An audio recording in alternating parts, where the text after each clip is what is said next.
भाई आज तक समझ नहीं आई कि वो कौन लोग थे जिन्होंने हमें बताया था कि यार मैथ की तो इतनी इंपॉर्टेंस नहीं है। बस एक मुश्किल सब्जेक्ट है, इसको सब्जेक्ट ट्रीट करो, पास कर जाओ, अच्छे नंबर ले लो, आगे मूव ऑन कर जाओ। या मैथ का मतलब प्लस डिवीजन सब्ट्रैक्शन परसेंटेज निकालना, बस यही मैथ का मतलब हमने समझा था। कॉम्प्लेक्स जो एडवांस लेवल की मैथ थी हम समझते थे, वो तो यूज़ ही नहीं होगा कहीं, वो तो फालतू में सिलेबस बढ़ाया है उसको। आज मैं आपको बताऊंगा कहाँ यूज़ होती है वो।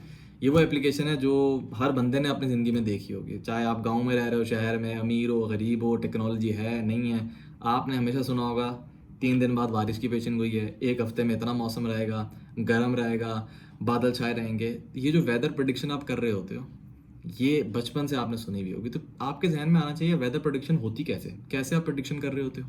और इम्पॉर्टेंट चीज़ कि ये प्रिडिक्शन आपकी कोई भी आप ऐप ओपन करो, ये 5 दिन 7 दिन मैक्सिमम 10 दिन, इससे ज़्यादा आपको प्रिडिक्शन नज़र ही नहीं आ रही होती। वाई? इतनी टेक्नोलॉजी होने के बावजूद कि आप 1 महीने की प्रिडिक्शन नहीं कर सकते, या आप 1 साल की प्रिडिक्शन नहीं कर सकते कि इसी दिन अगले साल क्या वेदर होगा, क्या टेम्परेचर होगा, बारिश होगी नहीं होगी। आप क्यों नहीं प्रिडिक्ट कर पा रहे इतनी टेक्नोलॉजी होने के बावजूद? ये इंपॉर्टेंट चीज़ है जो मैं आप लोगों को बताऊंगा यहाँ पे। अगर 10 दिन से ज़्यादा आपको नजर नहीं आएगा, कहीं होगा भी तो फिर वो उसकी एक्यूरेसी इतनी होगी नहीं, लेकिन मैक्सिमम आपको 7 दिन या 10 दिन का नजर आ रहा होता है। वेदर प्रिडिक्शन ये होती किस तरीके से कि आपको बेसिकली डाटा लेना होता है। ये डाटा आप लेते हो, कंप्यूटर में जाते हो, वैल्यूज पुट करते हो, कंप्यूटर आपको एस्टिमेट करके बता देता है कि 5 दिन में क्या होगा। इतना सिंपल नहीं है, इसके पीछे मैथ का है, बताता हूँ। ये जो कंप्यूटर में सुपर कंप्यूटर आप यूज़ कर रहे होते हो, उनमें मैथमेटिकल मॉडल्स होते हैं। वो वर्क किसके ऊपर कर रहे होते हैं? वो मैथमेटिकल इक्वेशन पे वर्क कर रहे हैं। और मेनली जिस इक्वेशन पे वर्क कर रहे होते हैं उसको आप नेवियर स्टोक इक्वेशन कहते हो, जो कि अगर किसी ने मैकेनिकल इंजीनियरिंग की हुई है या एरोडायनामिक्स जिसने पढ़ी होगी उसको इस इक्वेशन के बारे में पता होगा।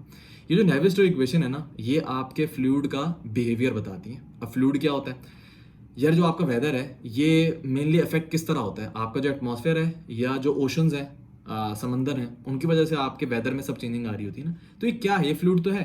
फिजिक्स में आपने पढ़ा था फ्लूइड क्या होता है? Anything which can flow. वो लिक्विड भी हो सकती है, वो आपका गैस भी हो सकता है, हो सकती है, जो भी है। तो अब ये फ्लूइड का बिहेवियर आपने पढ़ना है, टेम्परेचर क्या होगा, विंड स्पीड क्या होगी, प्रेशर, जितनी भी आपने पैरामीटर पढ़ने हैं, इनको आप बोलोगे बिहेवियर ऑफ फ्लूइड। ये आपको कौन बताता है? ये आपको मशहूर फेमस मैथमेटिकल इक्वेशंस हैं जिनको आप कहते हो नेवियर स्टोक इक्वेशन। ये वो इक्वेशन है जिनको आज तक कोई एग्जैक्ट सॉल्व ही नहीं कर पाया। इनको मिलीनियम प्राइस प्रॉब्लम कहते हैं कि अगर आपने सॉल्व किया $1 मिलियन का प्राइस मिलेगा 3 डायमेंशन में। इस सॉल्व ना आप बस ये बता दो कि एग्जैक्ट इसका सॉल्यूशन मिल जाएगा हर सिचुएशन में, यूनिक सॉल्यूशन आपको मिल जाएगा हर सिचुएशन में, तो आपको प्राइस मिल जाएगा। लेकिन आज तक इसको कोई सॉल्व नहीं कर पाया। मैं बड़ा इजी अंदाज में आपको पूरी बातें समझाऊंगा, वरना बड़ा मुश्किल होता है समझाना। तो ये इक्वेशन यूज होती है बिहेवियर ऑफ फ्लूइड पे। तो सबसे पहले समझ लो इक्वेशन बड़ी मुश्किल है, और इन इक्वेशन को अगर नेवियर इक्वेशन को आप देखो ना, तो ये non linear partial differential equation. Basic level पे आपने पढ़ी थी इक्वेशन, फिर आपने एडवांस लेवल पे लेके गए थे डिफरेंशियल इक्वेशन, फिर आपने यूनिवर्सिटी लेवल पे पढ़ी होंगी पार्शियल डिफरेंशियल इक्वेशन, और मे भी यूनिवर्सिटी लेवल पे या मास्टर्स लेवल पे आपने पढ़ी होंगी non linear partial differential equation, जिनको सॉल्व करना बड़ा मुश्किल होता है। और ये जो नॉन लीनियर डिफरेंशियल इक्वेशन है पार्शियल, इनको तो वैसे भी आप सॉल्व नहीं कर सकते एनालिटिकल, या आप जिसको बोलते हो एग्जैक्ट सॉल्यूशन, आप इनका नहीं निकाल सकते। जो भी आपने टेक्निक्स पढ़ी हैं उसके तहत आप इनका नहीं निकाल पा रहे होते। तो ये अब देखो मैथ इन्वॉल्व है इसके अंदर। अब ये जो मैथमेटिकल मॉडल्स है जो इक्वेशन पे वर्क कर रहे होते हैं, इनमें आप क्या करते हो? इंजीनियर्स, मैथमेटिशियन का काम तो होता है ना कि वो पूरा एल्गोरिथम बना के मॉडल बना रहा होता है। इंजीनियर का काम क्या है कि वहाँ जाके वैल्यूज पुट करना, उससे आप रिजल्ट निकालना, उसको मैनिपुलेट करके पूरा आपने एस्टिमेशन करनी होती है। बहरहाल, तो इन इक्वेशंस पे जाके आपने इनिशियल वैल्यूज देनी होती है। इनिशियल वैल्यूज आप कैसे लेते हो? देखो चीज़ें इस तरह वर्क कर रही होती हैं कि आप हर पॉइंट पे वैल्यूज नहीं ले सकते। आपको बेसिकली मालूम करना होता है हर पॉइंट पे टेम्परेचर क्या है, हर पॉइंट पे विंड स्पीड क्या है, उसकी बेसिस पे आप प्रेडिक्शन करते हो ना। तो आप हर पॉइंट पे कैसे मालूम करोगे? नहीं कर सकते आप। इसको आप इस तरह समझो जैसे वो होते थे ना टीवी में पिक्सल्स होते हैं, हर पिक्सल का एक कलर होता है ना। तो आप ये काम करते हो कि जो आपका ये जो पूरा एटमॉस्फेयर है ना, आपने इसको एक समझ लो कि एक बड़े से क्यूब बनाया हुआ होता है। एक बड़ा सा क्यूब होता है जो फॉर एग्जांपल पूरा कराची है, जिसको मैंने क्यूब बनाया हुआ पूरा, इसकी मैंने वेदर प्रेडिक्शन करनी है। अब इस क्यूब के हर पॉइंट पे मैं वैल्यूज नहीं ले सकता, तो मैं क्या करता हूँ, छोटे छोटे क्यूब बनाए होते हैं जैसे पिक्सल होते हैं ना, वैसे उस हर क्यूब में लेट से फॉर एग्जांपल मॉडल कॉलोनी एक एरिया है, यहाँ पे इस पूरे एरिया में लेट से आपने एक इंस्ट्रूमेंट लगा दिया, फिर इंस्ट्रूमेंट 3 किलोमीटर के बाद आपने लगा दिया, 4 किलोमीटर के बाद लगा दिया। इस जगह पे जो इंस्ट्रूमेंट है वो आपको रीडिंग लेके दे रहा है। अब देखो अगला इंस्ट्रूमेंट 3-4 किलोमीटर बाद है, ये बड़ा सिंपल करके मैं आपको बता रहा हूँ। अगला इंस्ट्रूमेंट जो है वो 3-4 किलोमीटर के बाद है। अब उसका नुकसान क्या होगा? दरमियान में आपकी कोई प्रिडिक्शन नहीं है, आपने कुछ नहीं मालूम किया, अगली रीडिंग आपको 5 किलोमीटर बाद मिल रही है। तो सबसे बड़ा तो यहाँ पे आपको नजर आ रहा है मसला है। तो आप क्या करते हो, आप इसको डिवाइड करते हो छोटे छोटे क्यूब्स के अंदर, और हर उस क्यूब में एक ही वैल्यू रिप्रेजेंट की जाती है पूरे क्यूब के अंदर, क्योंकि आप, मैंने बताया ना, हर पॉइंट पे नहीं ले सकते। तो आपने एक फिक्स कर लिया, 4 किलोमीटर का है, इसी में आपने एक दफा मेजर कर लेना है, तो आपने 4 किलोमीटर के अंदर एक रीडिंग ले ली। तो सबसे बड़ा मसला तो आपको यहाँ पे नजर आ रहा है कि एक्यूरेसी कॉम्प्रोमाइज हो रही है, आप हर पॉइंट पे ले नहीं पा रहे, क्योंकि इनिशियल वैल्यूज आपने लेनी है, जो आपने इन इक्वेशंस को देनी है, वो वैल्यू आप कैसे लोगे, ये पूरा प्रोसीजर है। दूसरा, जिनसे आप मेजर कर रहे हो, क्या वो 100% एक्यूरेट होंगे? नहीं, कुछ ना कुछ मसले उनके अंदर होंगे, एक्यूरेसी उनके अंदर होगी, तब आपको मसला आ गया। ले ली आपने रीडिंग, आपके पास रीडिंग आ गई, आप जाओगे कंप्यूटर में सॉल्व करोगे इन इक्वेशंस को, तो आप सॉल्व ही नहीं कर सकते, अब मसला बड़ा आ गया। अब आप क्या करोगे, आप न्यूमेरिकल सॉल्व करोगे। अच्छा, वेदर प्रेडिक्शन यही होती है कि आप वैल्यूज देते हो, आपने इनपुट ले लिया, आप सुपर कंप्यूटर के जरिए से, आजकल टेक्नोलॉजी बहुत अच्छी है, सुपर कंप्यूटर बहुत अच्छे हैं, बहुत एडवांस हैं, फास्ट हैं, जिनकी बेसिस पे आप फिर भी 5-10 दिन एक्यूरेट कर रहे हो। पुराने ज़मानों में तो ये भी नहीं कर पाते थे आप, लेकिन फिर भी ये इतने एडवांस नहीं हुए कि आप 2 हफ्ते बाद, 4 हफ्ते बाद की प्रेडिक्शन कर सकते हो।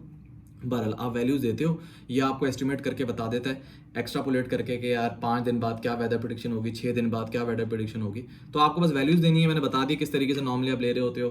मैथमेटिकल इक्वेशंस हैं, जो मॉडल्स हैं वो इक्वेशन पे वर्क कर रहे होते हैं, मैथ इन्वॉल्व है, और आपको प्रेडिक्शन बता रहे होते हैं। लेकिन ये प्रेडिक्शन एक्यूरेट क्यों नहीं होती, इसका मैं आपको जवाब दे रहा हूँ कि एक तो आपने मेजरमेंट करते हुए थोड़े मसले हैं, तो मैं आपको बता के आ रहा हूँ कि एक तो इसमें एरर आ गया मेजरमेंट करते हुए। दूसरा मसला ये कि आप इन इक्वेशंस को सॉल्व नहीं कर सकते, तो आपको न्यूमेरिकल सॉल्व करना पड़ता है। जितने मैथमेटिकल मॉडल्स हैं ये न्यूमेरिकली सॉल्व कर रहे होते हैं।